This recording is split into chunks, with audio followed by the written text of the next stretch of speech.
میں واقعہ پڑھتا جاؤں گا اور آپ نے آج کے دور میں اسے دیکھتے چلے جانا یہ کہاں کہاں نشانیاں دے گا۔ سرکار صادق بادشاہ کا دور تھا۔ اللہم صلی علی محمد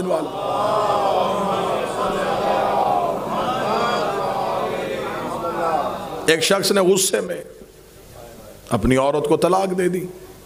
شہر کے علماء سے حل پوچھا، انہوں نے حل بتایا، تسلیم نہ کرنے کے لیے ذہن تیار تھا۔ اپنے شہر سے نکل گیا اور مدینے پہنچ گیا۔ جب مدینے پہنچا تو اس نے لوگوں سے کہا کہ یہاں پہ رسول کا کون سا بیٹا ہے؟ انہوں نے کہا رسول کا ایک بیٹا ہے، نام ان کا جعفر، لقب ان کا صادق ہے۔ انہوں نے کہا میں ان سے ملنا چاہتا ہوں، اس سے میں نے اس مسئلے کا حل پوچھنا ہے۔ اب حجت تک پہنچنے کا رستہ بتانے لگا کہ کیا توکل کیا چاہیے، اعتماد کیا چاہیے۔ اس نے کہا میں امام سے ملنا چاہتا ہوں اور پوچھنا چاہتا ہوں کہ میرے اس مسئلے کا حل کیا ہے۔ وہاں کے رہنے والے لوگوں نے کہا کیا تو آسان سمجھتا ہے امام سے ملنا؟ حکومت نے پابندی لگائی ہوئی ہے، امام سے ملاقات کا تصور بھی نہیں، امام کو گھر میں نظر بند کیا ہوا ہے، گلی میں مخبروں نے گھر لیے ہوئے ہیں، فوجیوں کے پہرے ہیں، سپاہیوں کا ہجوم ہے، تو امام تک نہیں پہنچ سکتا، یہیں سے واپس چلا جا۔ اور اگر کوئی دینی مسئلے کے بارے میں جواب لینا ہے تو یہاں پہ بہت سے ایسے لوگ ہیں جو دین کے بارے میں جانتے ہیں۔ اس نے کہا نہیں، جب وارث دین موجود ہے تو پھر میں کیوں کسی کے پاس جاؤں؟ انہوں نے کہا پھر تو ان سے تو نہیں مل سکتا، ان سے تو ملنے پہ پابندی ہے۔ میں واقعہ پڑھتا جاؤں گا اور آپ نے آج کے دور میں اسے دیکھتے چلے جانا یہ کہاں کہاں نشانیاں دے گا۔ اس نے کہا جب امام موجود ہے تو میں کیوں پوچھوں، میں امام تک پہنچوں گا۔ انہوں نے کہا پھر تو امام سے تو نہیں مل سکتا کیونکہ ان سے ملنے پہ پابندی ہے۔ اس نے کہا پابندی بتا رہی ہے کہ یہ سچا ہے، اس لیے کہ جھوٹ پہ کبھی پابندی نہیں ہوتی، پابندی ہمیشہ حق پہ ہوتی ہے، لہٰذا میں امام تک پہنچوں گا، ہر صورت پہنچوں گا۔ اب یہ جب بھی اس گلی میں داخل ہو، فوجی روکیں، سپاہی روکیں، خوف میں آ جائے، ڈر جائے، واپس آ جائے۔ ایک کتاب میں روایت ہے 1 ماہ، ایک میں روایت ہے 3 ماہ تک مدینے کے باہر رہا، ایک سوال کے جواب کے لیے امام کے شہر میں موجود، مسلسل مدینے میں پھرتا رہا، صرف ایک ہی مقصد، امام سے ملاقات ہو جائے، امام سے ملاقات ہو جائے، امام سے ملاقات، اور امام موجود ہیں اور ملاقات نہیں ہو رہی۔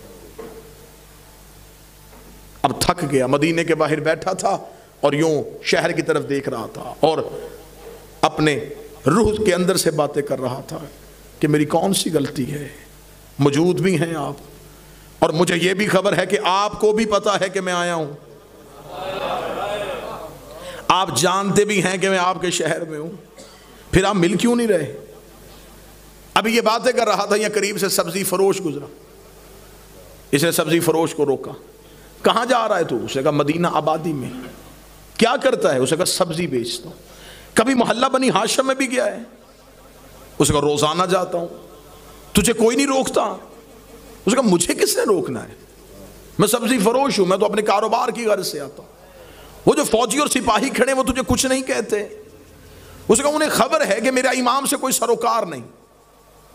اس نے کہا رک، یہیں پہ رک، سبزی بیچے گا؟ میں لباس بھی خریدنا چاہتا ہوں۔ اپنا لباس اسے دیا، اس کا لباس خود پہنا، سبزی کا ٹوکرا سر پہ رکھا، سبزی فروش بن کے مدینے کی طرف چلا۔ کتنا اچھا تھا مولا کا محب، مولا کی محبت میں سبزی فروش بن گیا، ضمیر فروش نہیں بنا۔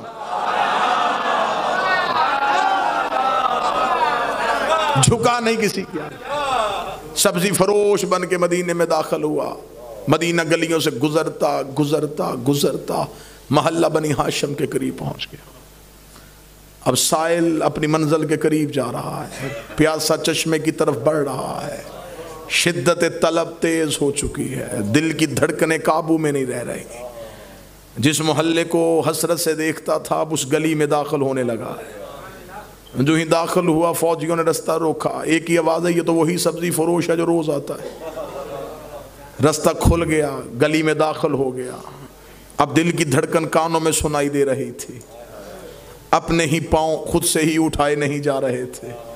مدت سے جس کی تلاش میں تھا وہ منزل اب آنکھوں کے سامنے تھی۔ امام کے گھر کی طرف بڑھتا چلا جا رہا تھا، یا پھر آگے سپاہیوں نے روکا، پھر رستہ ملا، پھر آگے چلا گیا۔ جو ہی امام کی حویلی کے سامنے سے گزرنے لگا اب بے ساختہ آنکھوں سے آنسو آ گئے اور دل کی دھڑکن سے ایک آواز، لب نہیں ہلے، متحرک نہیں ہوئے لب، دل کے دھڑکنوں سے وہ زبان جو دل کی ہے، جو لہجہ دل کا ہے، جو نیتوں کی زبان ہے، وہ بولی اور دل سے بول کے کہنے لگا یہاں تک تو میں آ گیا، اب تو بھی تو کرم کر دینا، اب یہاں سے آگے تو بھی تو بلا لے۔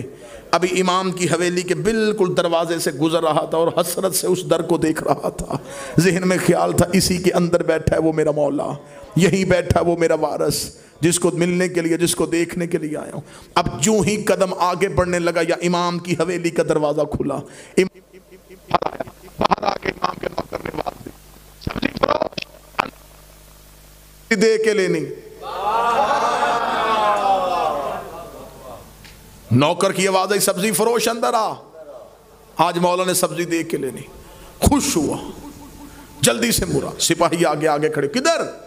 اس نے کہا یہ غلام کہہ رہا ہے اس کی آقا نے بتا۔ اس نے کہا تجھے خبر ہے اندر کون ہے؟ نہیں، اندر تو شیعوں کے امام ہیں، حکومت نے پابندی لگائی ہے کوئی ان سے ملاقات نہیں کرے گا۔ اس نے کہا میں ملاقات کے لیے نہیں، میں تو کاروبار کی غرض سے۔ سپاہیوں نے کہا ہم تمہارے ساتھ جائیں گے۔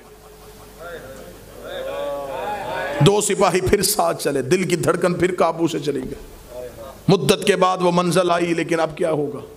امام کے صحن میں جا کے بیٹھ گیا، اب نظریں ہیں دروازے کی طرف۔ کتنا خوش نصیب تھا، وارث کے صحن میں بیٹھا تھا، نظریں اس پردے پہ تھی جس کے پردے کے پیچھے وہ حسن انبیاء کا وارث بیٹھا ہوا تھا۔ یوں دروازے کی طرف حسرت سے دیکھ رہا تھا اور اپنے دل میں کہہ رہا تھا چل کچھ پوچھ نہیں سکتا سپاہیوں کی وجہ سے، دیکھ تو لوں گا، زیارت تو ہو جائے گی، آج یہ تو دیکھوں گا کہ محمد کیسے تھے، آج یہ تو پتہ چل جائے گا کہ علی کیسے تھے، حسن حسن کیسا تھا، کریمی حسین کیسی تھی۔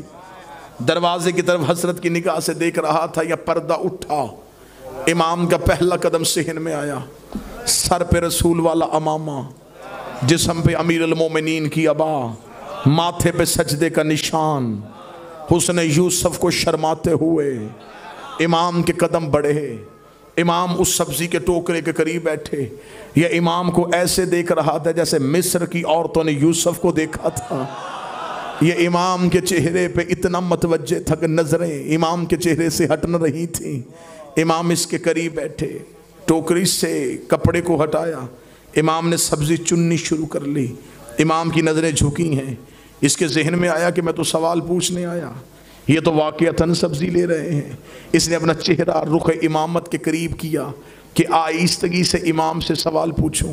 جو ہی اس کا چہرہ امام کے قریب گیا، امام نے جھکی ہوئی نظروں سے کہا تیری طلاق نہیں ہوئی۔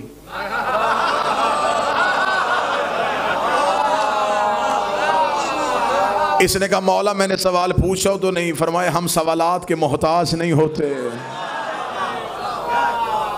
اب جو سر پہ سپاہی کھڑے ہیں وہ سمجھ رہے ہیں کہ سبزی کا سودا ہو رہا ہے، انہیں نہیں پتا کہ دین پہنچایا جا رہا ہے۔ اب کاش وقت ہوتا امام قرآن کی آیات بتاتے، احادیث دیتے۔ اس نے آہستگی سے کہا، اس نے کہا مولا واپس جاؤں گا، میرے شہر کے لوگ بڑے ظالم ہیں، وہ کہیں گے صرف اتنا پوچھ کے آ گیا کہ نہیں ہوئی، کوئی ایک دلیل تو مجھے دے دیں جو جا کے میں دے سکوں، جا کے جواب بتا سکوں۔ امام نے کہا انہیں جا کے بتا دینا تو نے طلاق غصے میں دی ہے، غصہ حرام ہوتا ہے اور حرام حالت میں حلال کام نہیں ہو سکتا۔ آئے ہائے ہائے، حرام حالت میں حلال کام نہیں ہو سکتا۔ اتنے مختصر وقت میں اتنی بہترین دلیل، امام نے دلیل اس کے حوالے کی۔ اب وہ اپنے جذبات پہ قابو نہ رکھ سکا، چیخ مار کے اٹھا، سپاہیوں نے بازوؤں سے تھام کے کہنے لگا مولا اب مجھے کوئی زندگی سے محبت نہیں، اب مجھے موت کا کوئی ڈر نہیں ہے، اب میرے جسم کا لہو تیرے قدموں میں بھی چلا جائے اس سے بڑا عزاز کوئی نہیں ہے کہ میرے جسم کا لہو تیری محبت میں تیرے قدموں میں آ گیا۔ یہ کہتے ہوئے سپاہی اسے گھسیٹ کے دروازے کی طرف لے کے جا رہے تھے اور یہ مسلسل امام کا چہرہ دیکھتا جا رہا تھا، اور روتے ہوئے اس نے دروازے پہ جا کے ایک ہی سوال کیا۔ اس نے کہا ایک سوال کا جواب اتنا دے دیجئے کہ 3 مہینے ہو گئے مجھے مدینے کی گلیوں میں پھرتے ہوئے، روز سوچتا تھا کہ آج گھر چلا جاؤں، آج گھر چلا جاؤں، آج گھر چلا جاؤں، کون سی چیز ہے جو مجھے جانے نہیں دیتی تھی؟ امام اٹھ کے کھڑے، امام نے کہا ایک دن بھی تیری ماں نے تیری امانت میں خیانت کی ہوتی تو کبھی بھی میرے دروازے پہ آ ہی نہیں سکتا۔ تیرے حلالی ہونے کی دلیل ہے کہ تو حجت تک پہنچ۔